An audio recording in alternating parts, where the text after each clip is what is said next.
नमस्कार सभी को। आरडीडी ऑनलाइन यूट्यूब चैनल पर आप सभी लोगों का स्वागत है। आज के इस वाले वीडियो में हम लोग देखने जा रहे हैं what are annexures in detail. एकदम डिटेल में आप लोगों को एक्सप्लेन करने जा रहा हूँ एनेक्सर्स क्या होता है। तो वीडियो थोड़ा सा लंबा ज़रूर हो सकता है, लेकिन अंत तक ज़रूर बने रहिएगा, आप लोगों का बहुत हेल्प होगा। तो चलिए स्टार्ट करते हैं। सबसे पहले मैं आप लोगों को शॉर्ट में बता देता हूँ। एनेक्सर्स जो है ये लिस्ट ऑफ डॉक्यूमेंट्स है, कुछ डॉक्यूमेंट का लिस्ट है जो आप लोगों को at the time of counselling चाहिए होगा। इन टोटल 10 डॉक्यूमेंट्स है 2025 तक। इस साल एक और डॉक्यूमेंट ऐड होने का चांस है, वो उन लोगों के लिए होगा जो आसाम के बाहर पढ़े हैं, लेकिन वो लोग इस साल आसाम में अप्लाई कर सकते हैं। उन लोगों के लिए अलग क्राइटेरिया होगा। लेकिन अच्छी बात यह है कि आप लोगों को हर एक डॉक्यूमेंट नहीं चाहिए, आप लोगों को बस कुछ ही डॉक्यूमेंट चाहिए होंगे। साथ में एक और चीज़ मैं यहाँ पर कवर करूँगा, वो है डिक्लेरेशन बाय पेरेंट्स। ये भी आप लोगों को काउंसलिंग के दौरान ही चाहिए होगा।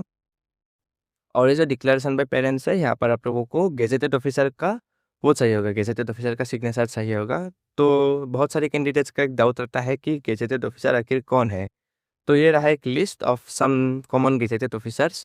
आईएएस ऑफिसर हो गया, आईपीएस ऑफिसर हो गया, गवर्नमेंट कॉलेज का प्रिंसिपल हो गया, उसके बाद चीफ मेडिकल ऑफिसर हो गया, डीएसपी होगा, ये सब होता है गेजेटेड ऑफिसर्स। और साथ में मैं आप लोगों को एक और टिप ये देना चाहता हूँ, ये जो भी एनेक्सर्स आप लोगों के लिए एप्लीकेबल है, वो आप लोगों को क्या करना है, 2 से 3 कॉपीज प्रिंट आउट निकाल लेना है, ताकि एक तो मिस्टेक का चांस जो है वो कम हो। और अगर कोई मिस्टेक हो भी जाए तो आप लोग पैनिक ना करो, आप लोगों के पास करेक्शन करने का भी एक स्कोप हो। तो मैंने ऑलरेडी आप लोगों को कहा है कि आप लोगों को हर एक एनेक्सर नहीं चाहिए, लेकिन कुछ ऐसे एनेक्सर है जो सभी को चाहिए होगा, सभी के लिए मैंडेटरी है। वो है एनेक्सर 1, एनेक्सर 2, और साथ में जो डिक्लेरेशन बाय पेरेंट या गार्जियन है वो आप लोगों को चाहिए होगा, वो सभी को चाहिए होगा। तो स्टार्ट करते हैं डिक्लेरेशन बाय पेरेंट्स से। तो सबसे पहले आप लोगों को ये फिल करना है, in the event of my son daughter. Basically candidate का नेम यहाँ पर आप लोगों को लिखना है। इसके बाद यहाँ पर आप लोगों को चाहिए होगा गेजेटेड ऑफिसर का साइन। मैंने ऑलरेडी आप लोगों को बता दिया है गेजेटेड ऑफिसर का ये लिस्ट। उसके बाद आप लोगों को यहाँ पर पेरेंट गार्जियन का साइन चाहिए होगा। उसके बाद ऑफिसर का डेजिग्नेशन यहाँ पर चाहिए होगा, तो इसको आप लोग फिलअप कर लीजिएगा। और हाँ, इन सभी जितने भी एनेक्सर्स है हर एक का इंस्ट्रक्शन भी आप लोग पढ़ लीजिएगा अच्छे से। उसके बाद आते हैं एनेक्सर 1। ये सभी के लिए है, फॉर ऑल। ये किसके लिए? ये परमानेंट रेसिडेंसी प्रूफ है कि आप लोग जो है वो अब 20 साल से कंटिन्यूअस असम में ही रहे हो। यहाँ पर सबसे पहले आपका नेम लिखना है। यहाँ पर एक और चीज़ मैं आप लोगों को बता देता हूँ, अगर कैंडिडेट का जो एज है अगर वो 20 साल या उससे ज़्यादा है तो फिर कैंडिडेट का नेम लिखना है आपको यहाँ पर, ओके। और अगर कैंडिडेट का एज 20 साल से कम है तो यहाँ पर पेरेंट का यहाँ पर आप लोगों को नेम लिखना है। उसके बाद ये सब आप लोगों को फिल करना है। और यहाँ पर आप लोगों को डीसी का साइन लेना होगा, डीसी या हो गया या फिर एडीसी का यहाँ पर आपको साइन लेना होगा। तो ये होगा आप लोगों का एनेक्सर 1 जो सभी के लिए मैंडेटरी है। फिर आते हैं एनेक्सर 2, ये भी सभी के लिए मैंडेटरी है। ये किसके लिए? ये है certificate of study in Assam by the candidate. ये इस बात का प्रूफ है कि जो कैंडिडेट है उन्होंने असम में पढ़ा है क्लास 7 से लेकर 12 तक बेसिकली। तो सबसे पहले आप लोगों को ये फिल करना है, ये सब फिल करना है। यहाँ पर एक इम्पोर्टेंट बात मैं आप लोगों को बता देता हूँ। अगर समझ लीजिए कोई एक ऐसा स्टूडेंट है जिसने मल्टीपल स्कूल में पढ़ाई किया है क्लास 7 to 12, तो उसको सेपरेट कॉपीज चाहिए होगा हर एक स्कूल के लिए। मतलब फॉर एग्जांपल एक स्टूडेंट है जिसने क्लास 7 to 8 स्कूल ए में पढ़ाई किया है, 9 to 10 स्कूल बी में पढ़ा है, 11 to 12 स्कूल सी में पढ़ा है। तो स्कूल ए, स्कूल बी, स्कूल सी, तीनों के लिए इसको क्या चाहिए होगा? सेपरेट कॉपीज चाहिए होगा। और हर एक में स्कूल का जो हेड या प्रिंसिपल है उनका यहाँ पर सिग्नेचर भी चाहिए होगा, ठीक है। तो ये बात आप लोग आप याद रखना, ये इंपॉर्टेंट बात है। फिर आता है कास्ट सर्टिफिकेट। कास्ट सर्टिफिकेट ये उन लोगों के लिए है जिनका भी ओबीसी कैटेगरी के अंदर होता है, ओबीसी एनसीएल। तो ये सब लोगों को फिल करना है, यहाँ पर आप लोगों को ये सब फिल करना है।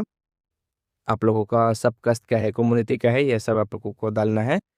और यहाँ पर जो है यहाँ पर आइडेंटिफाइंग अथॉरिटी का सिग्नेचर और यहाँ पर डीसी का सिग्नेचर वो को लाना है। अब आइडेंटिफाइंग अथॉरिटी क्या है, यहाँ पर इंस्ट्रक्शन में दिया गया है, इसलिए मैं कह रहा हूँ कि इंस्ट्रक्शन पढ़ लीजिएगा। यहाँ पर कुछ आइडेंटिफाइंग अथॉरिटीज़ का नेम दिया गया है, आप लोग लोगों से यहाँ पर साइन लीजिएगा किसी भी एक से। उसके बाद आता है एससी कैटेगरी के लिए। ये उन लोगों के लिए है जिनका भी एससी कैटेगरी के अंदर फॉल करते हैं। सेम आप लोगों को ये सब फिल करना है। सब गस्ट कम्युनिटी वगैरह डालना है और आइडेंटिफाइंग अथॉरिटी का यहाँ पर एक लिस्ट है, इनमें से किसी का भी आप लोगों को साइन लेना है यहाँ पर। और यहाँ पर आप लोगों का जो है सब डिविजनल ऑफिसर का साइन लेना है, यहाँ पर डीसी का साइन लेना है। उसके बाद ये है एसटी प्लेन्स, एसटी हिल्स के लिए, ये सब आप लोगों को फिल करना है। यहाँ पर भी आप लोग इंस्ट्रक्शन एक बार पढ़ लीजिएगा। ये हो गया आप लोगों का टीजीएल या फिर एक्स टीजीएल कम्युनिटी वालों के लिए, इन लोगों के लिए भी सेम है, ये कब करना है, यहाँ पर डीसी का साइन लेना है। इंस्ट्रक्शन यहाँ पर भी आपको पढ़ लीजिएगा। उसके बाद आता है सौर एरिया कोटा, आप लोग एक बार इसको भी पढ़ लीजिए। ये रहा आप लोगों का एक सर्विस मैन या फिर जो सर्विंग डिफेंस पर्सनल है उसके लिए कोटा, यहाँ पर आप लोग इनको फिल कीजिएगा, इंस्ट्रक्शन पढ़ लीजिएगा ज़रूर। फिर आता है आप लोगों का ये जो एक्सट्रीमिस्ट वायलेंस है, सर्टिफिकेट ऑफ सॉन रहता है, अगर इनमें से भी किसी को एक्सट्रीमिस्ट वायलेंस में मारा गया तो उसके लिए ये वाला एनेक्सर आप लोगों को फिल करना है। उसके बाद आप लोगों का आ गया son daughter brother sister of martyr, उसके लिए ये वाला एनेक्सर 10 आप लोगों को फिल करना है। तो यही रहे लिस्ट ऑफ 10 एनेक्सर। और इस साल मैंने आप लोगों को बताया है कि एक और एनेक्सर आ सकता है, वो होगा अगर किसी ने आसाम के बाहर पढ़ा है तो उनको लोग अप्लाई कर सकते हैं, उन लोगों के लिए एक अलग क्राइटेरिया होगा। तो आज के वीडियो के लिए तो बस इतना ही। मैंने आप लोगों को ऑलरेडी कहा है कि आप लोगों को हर एक एनेक्सर नहीं लाना है। एनेक्सर 1 आपके लिए मैंडेटरी है, एनेक्सर 2 मैंडेटरी है, और डिक्लेरेशन बाय पेरेंट्स और गार्जियन जो है ये आप लोगों के लिए मैंडेटरी है। और ये टिप आप लोग ज़रूर याद रखना, ये टिप बहुत काम आएगा आप लोगों का, आप लोग देखना बहुत काम आएगा सच में। तो आज के वीडियो के लिए बस इतना ही। अगर आप लोगों को वीडियो पसंद आया तो लाइक ज़रूर करना, और ऐसे ही लेटेस्ट अपडेट सबसे पहले पाने के लिए चैनल को सब्सक्राइब भी करना। Thank you everyone.